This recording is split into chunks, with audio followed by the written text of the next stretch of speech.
Like, I got many rejections at the beginning, and I was figuring out, why am I being rejected so many times? And on top of this, why am I not receiving feedback? I had like 2 interviews and nothing else, and didn't get anything. Signing up for the mock interview helped. The CV review helped.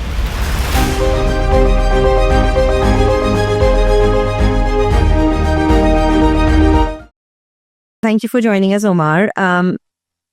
Could we start with a quick introduction about yourself, where you're from, and what role you're in currently? So my name is Omar. I study electrical and electronics engineering at the University of Hertfordshire. I live and I'm based in Hertfordshire. I've been there for quite a long time now. And this summer I just finished my 2nd year, which is also the sort of penultimate year, or the more important year, I guess. And currently I'm on a standard year or replacement year. So this is something that I think most universities offer, and it's between the 2nd year and the final year. So I've just started that, and it's been around 1 week actually of that. So I'm still kind of new to it. Oh, wonderful. Well, congratulations on landing, your placement. It's perfectly aligned to your degree. So I'm sure it is exciting for you to see, what future looks like within this sector as well. So any particular reasons why you chose the University of Hertfordshire? Yeah, so as everyone knows, you apply to around 4 or 5 universities via UCAS. So actually, Hertfordshire was my insurance option, not the firm option. So I did choose it for the purposes of that I've been to an open day at the university. I've seen it, and because I also live in proximity, it's quite easy to get to. However, I know for a fact it's very good for the field that I wanted. So I've seen some of the companies that the people studying electronics go into, and I've seen sort of the fields that they've entered. There's many different pathways, so that's one reason why I picked. Quite early on in applying for jobs, applying for internships. Yeah. Any particular reason why you thought it is important to start early? Were you given the advice, or it's something that you realized after applying? Yeah, so about advice, we do get quite a lot of advice about from university career teams. However, about the sort of how early you should be and how proactive you should be about it, we didn't really receive much information. However, I know for a fact a lot of companies, they do have newsletters that you can sign up to, and that in itself told me that I should start early. And a lot of, like, you have a wide range of roles, competitive ones and then less competitive ones. The competitive ones typically they don't really give you an exact date when you should start looking.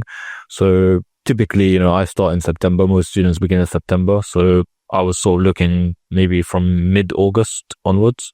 And I know for a fact that it was just an estimation really, but I did start seeing like roles pop up. And like, for example, we're talking September 2024. So as soon as I started seeing 2025 opportunities, I know that it's a good time to start. Yeah, I think that makes sense. And were there like any early wins, or was it like you had to apply for a lot of placement schemes? So yeah, I did have to apply to a lot eventually. At the beginning, there was a pattern of reaching to a certain stage and then being rejected. And so I had to like sort of diagnose that. I had to figure out why that was happening. So yes, I applied to loads, but meanwhile I was also tracking them. So I put the place that I'm applying to, the role, maybe some other details about it, things like job description, that kind of thing. Interesting. Do you remember how many? Just for the around 150 or so. Oh my God, that's a lot. That's a lot. And this you're saying, did you get multiple offers, or was this the one? So I got 2 offers in total. Yes. Okay. Out of 150. Yeah. Not many for 150. Yeah. 150-ish. Okay. Fair enough. What about the career service? I recollect that you said that they did pay a play a big role in your success? They played a big role, yeah, because me knowing myself, my strong unit was sort of the numerical stuff, and I guess that's because I like maths and numbers, but my weaker point was interviews and public speaking and communication. So how did they help? So they offer many things, to be honest.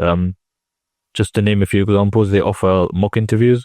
So back in October 2024, I signed up for a mock interview with one of what they term as consultants, career consultants. And so these interviews they don't tend to focus on the technical things, because there's many technical fields, like there's medical fields as well, not just engineering. So they sort of just ask you very behavioral questions, like, why do you want to work at company X, or why do you want to enter the field, and why is it good, and why are your skills, why do they put you before someone else, for example? Right. And based on your applications as well, did you ask the careers team for feedback? So I asked them for feedback, not necessarily on the application, but on the things that I put in the application separately. So the CV, I had a CV review as well at one point. That was really like a 20-minute call that I had. So it was just going through different sections. So like you have, let's say a traditional CV, right? You've got the personal profile at the top, just like a snippet about who I am and my skills. And then the education, so the degree, the start and end dates, maybe the modules. And then at the end, maybe hobbies and interests, and maybe projects that I've done. Right. And in terms of, we see a lot of students who either do not want to use their career service or don't know about the career service, right? Yeah. What is the one thing you would tell someone who's unsure about the career service? So I was in that position because I didn't know everything about the career service. I knew some things, like I knew they do CV reviews and things. The mock interviews I didn't know about. So the number one thing is obviously check all the sort of university websites. We have every university I'm aware of, also from like friends who study at university, they all have like an online portal of some form where they have every resource. So if you have a question about a field, you just like requirements and sort of prospects and what you can do and what you can't do, you can ask. And that's the online stuff. We have a lot of in-person events. We have quite a lot every year to make people aware of how the university helps. Open days are a great example. We also have things called applicant days. So if you're someone who's not yet at university and you're already thinking about, I want to do a placement, they do talk about that as well.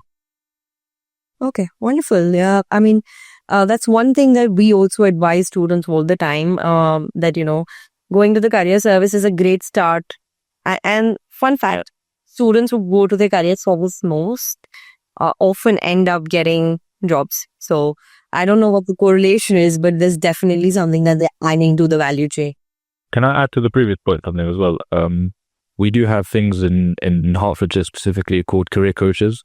So these are just, they're not actually staff members. Well, they are, but they're actually students as well, full-time students. And they're doing this on the side to help other people who are interested. So you can just pop into the careers department and, all right, any question that you have, they can answer. That's quite handy as well. And I think we work with the Hertfordshire careers team, and I think they're very forthcoming as well in terms of the advice they give to the students. How did you discover Student Circus? Because of course, we know you're a British national. We do have about 10% of our users who do not have any, restrictions on their visas. So what, try the platform? I like the features of it. How you can filter out by location, even by salary, by so many different things. And I started using it since then. Interesting. Okay. And did you ever feel like, oh, well, this is for international students. Should I be using it? Not really, because I was I was tailoring it to myself. So there are I know this from friends that I have. There are things that you can apply for as international, things you can't apply for. So I was sort of I was applying for the things like that they couldn't apply for example, to balance it out. Mm. All right. That's an interesting strategy. First time doing it as well. Um, I think you used our CV Builder, if I'm not wrong. On At one point, yes, when I was sort of like reviewing, improving things, removing, taking out things. Yeah. Did you create your CV on the CV Builder at any point? No, so from scratch, I didn't create it from scratch on the builder. So I've always had it in like a Word document, but I'd copy and paste it in the builder, and then anything that they didn't like, or because it would like give you like a ranking of the different sort of sections. I would either add stuff or remove stuff, and just gradually sort of improve it. On the platform itself, anything else that you found useful except the CV Builder? I remember you said locations, the filtering. Yeah. I think, if I'm not wrong, there's a section where you can just browse the companies and things. I quite like that, to be honest, because like there are students that for example want to apply to a certain company rather than a certain field. I would say personally I like to look at the field a little bit more, but there's no harm in looking at a company and just looking at their profile. And like for example in electronics you might want to look at just to give an example, Raytheon. They're quite a good company, and it's also one that a lot of Hearts graduates go into. So I can go to Student Circus, look up their profile. What do they exactly do? What do they manufacture? And where are they based? Just basic things. Right. The next bit is to just get some gems out of you in terms of advice for students, right? So as I said, I think before we started talking, placements is something that a lot of students feel like, because it's in between your degree, it's a sandwich year. A lot of students think that this is the placement year, the job will be sorted out by my university, right? And pretty much they'll hand it to me like, okay, go do your placement year at this company, etc. Whereas it's quite the opposite. You are supposed to find a placement on your own. So what would your advice be for students? I'd give a few tips. So our university calls them self-sourced, so you actually have to be proactive and you have to apply. But at any point, if there's something like I had that at one point, if you're being like I got many rejections at the beginning, and I was figuring out why am I being rejected so many times, and on top of this, why am I not receiving feedback? And it kind of bugged me a bit. Like I wanted to know why, so I improve it. And that's where the university role comes in, because they can look at your applications and tell you, or give you, or maybe not tell you, but put you in the right direction. So, you should focus on maybe the assessments a bit more, because some companies offer online tests, or maybe you should focus on the interview. I know for a fact, the main reason was interviews and communication. And I know this from like the first year as well, from applying. I had like 2 interviews and nothing else, and didn't get anything. So that's where signing up for the mock interview helped. The CV review helped. I think there's also just career coaching sessions that you can book in person. I think I went to one of those as well. So I would say like for a typical student, obviously be aware that you should apply on your own. Again, applications are just filling in your details, really, putting your qualifications in. So you're really just filling out a form. But then if you're stuck about the CV, I wouldn't rush. I would maybe draft a CV. That's what I did. So you can make, I did around 4 or 5 drafts. And then if in doubt, there's always someone at Career that can help you. Right. So I think it's always the quality over the quantity. Yeah. I think career departments help you with that quality aspect. They don't help you write the thing, but they help you improve it. Yeah. And I think that's where, especially for international students, Omar, a lot of the times, this whole cultural shift where, Yeah. the university they're not even aware that the university can help you with these things is quite challenging. Yeah. Actually, interestingly, like Hertfordshire it's actually vastly international students. We have a mix, obviously, a cultural mix, but they are vastly international. And I do know international students that have gone to these events with me, for example, like they are quite proactive. If you had to describe your job hunt journey in one word, just the journey itself, not the result, what would it be? The one word would be repetitive. Because repetitive, there's many things that you have to keep doing. Just like filling in the forms that there's so many things you have to fill out, and sometimes like companies will use like one service, like 10 companies will use like one service to actually apply, and a lot of companies they make you do these higher views or the AI interviews online where you're just answering like questions but you're not talking to a person. These ones, like, I can't count how many I've done, so it's very repetitive. It's repetitive, and when you were persistent, and I think it paid off, right? I know it's only been a week, but what is it the role that you got through, and what are you hoping to achieve at the end of it? So electrical engineering is the role. I guess it's too early to say because it is only a week. What I'm hoping to achieve many things. So obviously build practical skills. I'm studying a practical degree. I want to build those hands-on skills, which you partially get in university, but I would, and maybe like I'm being biased towards Hertfordshire maybe, but you don't always have, like, with the module spread, there's a lot of theory as well at university, so it's good to have that balance between theory and practical. So I think placements would help with that in general.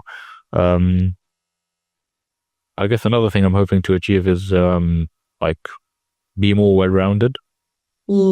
So like in university, you're really focusing more on exams and things.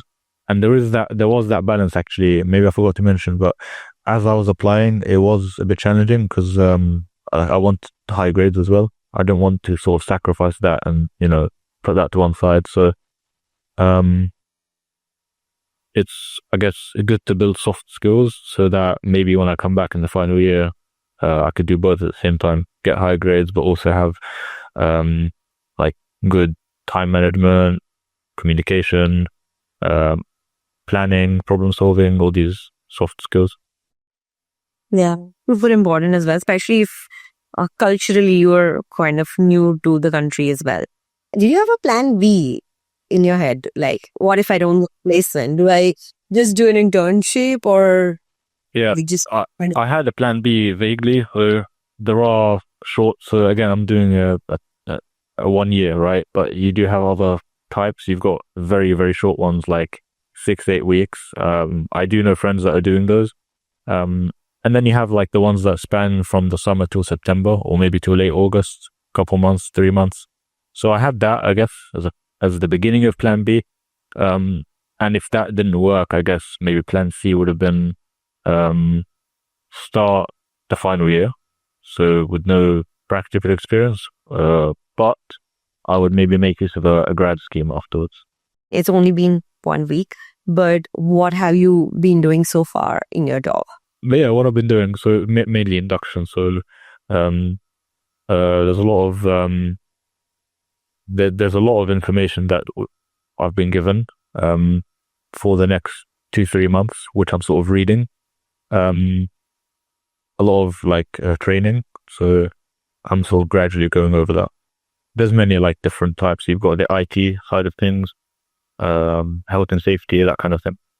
All right, so it's about 2 months of just training. And how long exactly, I can't really estimate, but it's definitely more than 2 months. Okay. One other question, just before this call, we were kind of discussing salaries, right? So did you know the salary for this placement beforehand, or was it something that was disclosed after you were selected? This one's interesting because I did know it. So most of the companies do disclose it, from what I've seen. They do give like a figure. But after the contract was sent, they changed it slightly. But yes, it was disclosed. A lot of companies, like a lot of companies that I've noticed, they don't actually say anything about that, which I don't know if that's like a good sign or a bad sign, but I've seen to like it seems a lot of them sort of like they like to keep that maybe secretive a little bit. Not sure why, but Okay, and but this company had mentioned the salary before. they mentioned it. Yeah. Okay, so the other topic we were discussing was negotiating the salary. I'm thinking, and correct me, placement is not the place. I mean, it's like just Not the place. You mean not the place to good? So I didn't negotiate anything. It was like automatically changed by them. I'm guessing because like this was after April, because after April like all the finance sort of changes a little bit, all the tax and everything. I guess you can. Like it's not bad, I guess. If there's like, I mean, I personally wouldn't because like a lot of companies they sort of like they like do an assessment of what the kind of work is, and then they decide based on that. I guess if you could do more, like if you can do more work, basically, I don't see why not. But I would say this is more of a grad scheme thing than a placement thing. That was really, really, really good and helpful. So thank you so much. I that helps other students to kind of get through this, because placements is definitely a very, very tricky area, and it's also feels somewhat of a win right before your actual career begins, that you will pull something off. Whereas for a lot of students, it often could mean like disappointing because they couldn't crack the first thing which they were supposed to before they start. So I hope this will help plenty of them. There was some really good advice as well. So do keep us in the loop of how your placement goes, and if there's anything we can do to help you further on. Thank you so much, and I wish you the best. Thank you very much. Have a great day.